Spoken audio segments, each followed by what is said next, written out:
আসসালামু আলাইকুম। সবাইকে স্বাগত জানাচ্ছি আমি নাইম ফাথম মুবিন। শুরুতে সংবাদ শিরোনাম। বাংলাদেশের সর্বশেষ গুরুত্বপূর্ণ আপডেট সংবাদ আপনাকে স্বাগত। শুরুতেই সংবাদ শিরোনাম, পরে বিস্তারিত। প্রথমেই জানাবো আমাদের হাতে থাকা সর্বশেষ গুরুত্বপূর্ণ সবথেকে তাজা আপডেট সংবাদ। জুলাই যোদ্ধা আরমানের ঝুলন্ত মরদেহ উদ্ধার। রাজধানীর দক্ষিণখান এলাকার নিজ বাসা থেকে আরমান আহমেদ শাফিন নামে এক জুলাই যোদ্ধা ঝুলন্ত মরদেহ উদ্ধার করা হয়েছে। দক্ষিণখানের উত্তর ফায়দাবাদ এলাকায় নিজ বাসার ফ্যানের সঙ্গে ঝুলন্ত অবস্থায় তার মরদেহ উদ্ধার করা হয়। এরপর জানাবো মির্জা ফখরুলের কণ্ঠ নকল করে প্রচারিত ভিডিওটি সত্য নয় বলছে বিএনপি। সামাজিক যোগাযোগ মাধ্যমে বিএনপির মহাসচিব মির্জা ফখরুল ইসলাম আলমগীরের সম্প্রতি ছড়িয়ে পড়া একটি ভিডিও সম্পূর্ণ ভুয়া ও এডিট করা বলে জানিয়েছে বাংলাদেশ জাতীয়তাবাদী দল বিএনপি। গভীর রাতে দলের ভেরিফাইড ফেসবুক পেজে দেয়া এক পোস্টে বিষয়টি নিশ্চিত করা হয়েছে। এদিকে ব্রাহ্মণবাড়িয়ায় আধিপত্য বিস্তারকে কেন্দ্র করে সংঘর্ষ, গুলিবিদ্ধ ৩। ব্রাহ্মণবাড়িয়ার নবীনগরে পূর্ব শত্রুতার জেরে এবং আধিপত্য বিস্তারকে কেন্দ্র করে সংঘর্ষের ঘটনা ঘটেছে। এতে স্থানীয় মনেক মিয়ার ছেলে শিপন ও এক হোটেল কর্মচারী সহ ৩ জন গুলিবিদ্ধ হয়েছেন। জানাবো প্রধান উপদেষ্টার সঙ্গে ৩ বাহিনী প্রধানের সাক্ষাৎ, নির্বাচনের প্রস্তুতি নিয়ে আলোচনা।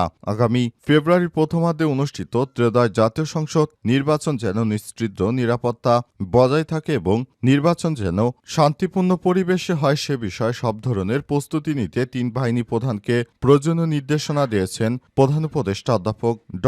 মোহাম্মদ ইউনূস।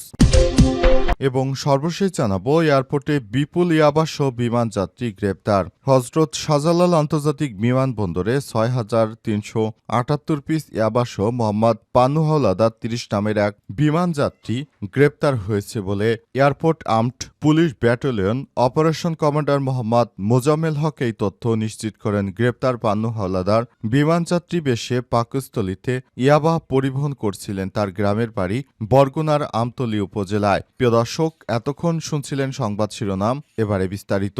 তবে তার আগে বন্ধুরা অনুরোধ থাকবে এই সংবাদটিতে একটি লাইক দিন। এই চ্যানেলে আপনি নতুন হয়ে থাকলে আমাদের সংবাদটি দেখতে দেখতে চ্যানেলটি সাবস্ক্রাইব করে রাখুন। কমেন্ট করে বন্ধুরা আপনার মূল্যবান মতামত জানিয়ে দিন আপনি বিশ্বের কোন দেশ থেকে বা বাংলাদেশের কোন স্থান থেকে আমাদের সংবাদটি দেখছেন এবং শুনছেন। এবারে বিস্তারিত। জুলাই যোদ্ধা আরমানের ঝুলন্ত মরদেহ উদ্ধার।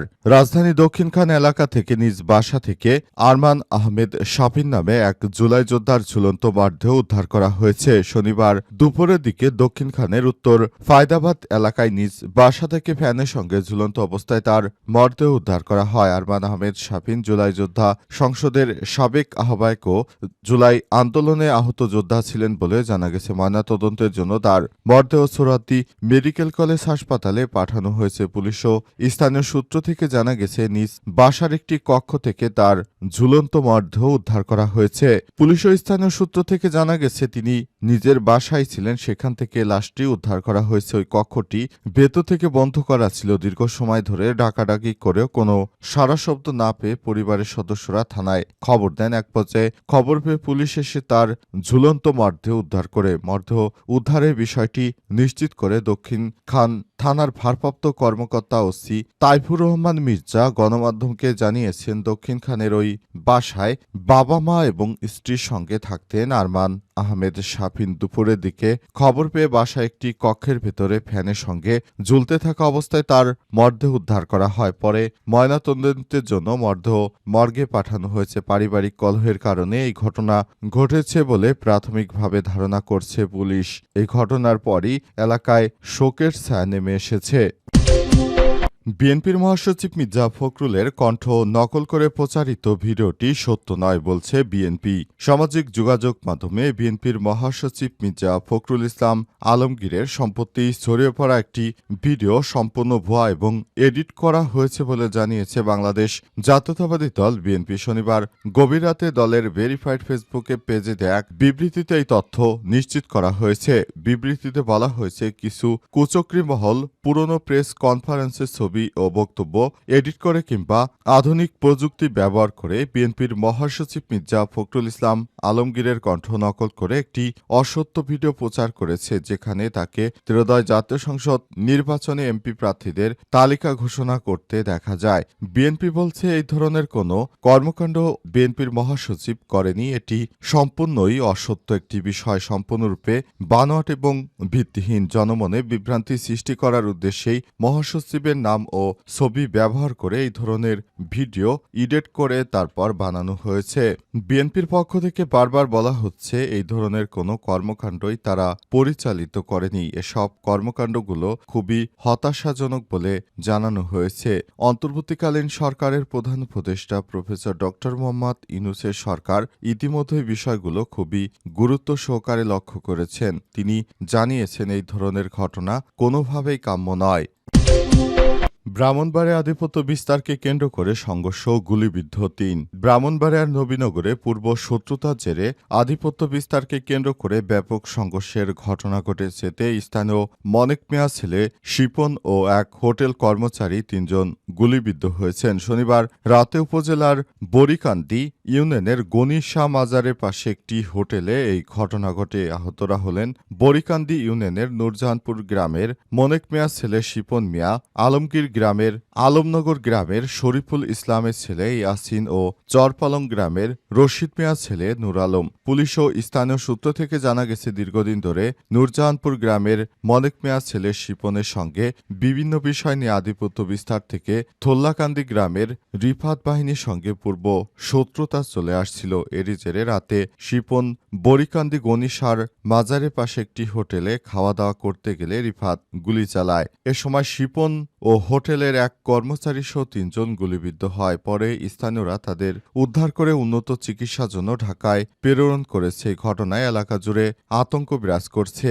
ওই সন্ত্রাসীকে ধরার জন্য পুলিশ তাদের অভিযান শুরু করেছে। অস্ত্র নিয়ে এই ধরনের ঝনঝনানি এলাকায় অস্ত্রের মহড়া সহ বিভিন্ন বিষয়গুলো খুবই দুঃখজনক একটি ব্যাপার। অন্তর্বর্তীকালীন সরকারও এসব দুষ্কৃতকারীদের ছাড় দেবেন না। তিনি ইতিমধ্যে এই দুষ্কৃতকারীদের বিরুদ্ধে ব্যবস্থা নেওয়ার জন্য প্রশাসনকে নির্দেশ দিয়েছেন। দেশের মধ্যে যেই বিশৃঙ্খল পরিস্থিতি তৈরি করতে চায় তাদের বিরুদ্ধে সরকার অ্যাকশনে যাবে, এটি সরকারের প্রতিশ্রুতি। প্রধান উপদেষ্টার সঙ্গে ৩ বাহিনী প্রধানের সাক্ষাৎ, নির্বাচনের প্রস্তুতি নিয়ে ব্যাপক আলোচনা। আগামী ফেব্রুয়ারির প্রথমার্ধে ত্রয়োদশ জাতীয় সংসদ নির্বাচন যেন নিশ্চিদ্র নিরাপত্তা বজায় থাকে এবং নির্বাচন যেন শান্তিপূর্ণ পরিবেশে অনুষ্ঠিত হয়, এই ধরনের প্রস্তুতি নিতে ৩ বাহিনী প্রধানকে প্রয়োজনীয় নির্দেশনা দিয়েছেন প্রধান উপদেষ্টা অধ্যাপক ডক্টর মোহাম্মদ ইউনূস। শনিবার ১ নভেম্বর রাতে সেনাবাহিনী প্রধান জেনারেল ওয়াকারুজ্জামান, নৌবাহিনী প্রধান অ্যাডমিরাল মোহাম্মদ নাজমুল হাসান খান, বিমান বাহিনী প্রধান air chief marshal Hasan Mahmood Khan রাষ্ট্রীয় অতিথি ভবন যমুনায় প্রধান উপদেষ্টার সঙ্গে সাক্ষাৎ করেছেন। এ সময় জাতীয় নিরাপত্তা উপদেষ্টা ড খলিলুর রহমান উপস্থিত ছিলেন। বৈঠকে জাতীয় নিরাপত্তার পাশাপাশি দেশের আইনশৃঙ্খলা রক্ষায় সামরিক বাহিনীর সদস্যদের কঠোর পরিশ্রমের জন্য সাধুবাদ জানান প্রধান উপদেষ্টা। তিনি বলেন, গত ১৫ মাসে সেনাবাহিনী সব বাহিনীর সদস্যরা দেশের আইনশৃঙ্খলা রক্ষায় অত্যন্ত কঠোর পরিশ্রম করেছেন। আসন্ন জাতীয় নির্বাচন যেন নিশ্চিদ্র নিরাপত্তার চাদরে ঢাকা থাকে, সেজন্য ৩ বাহিনী প্রধানকে তিনি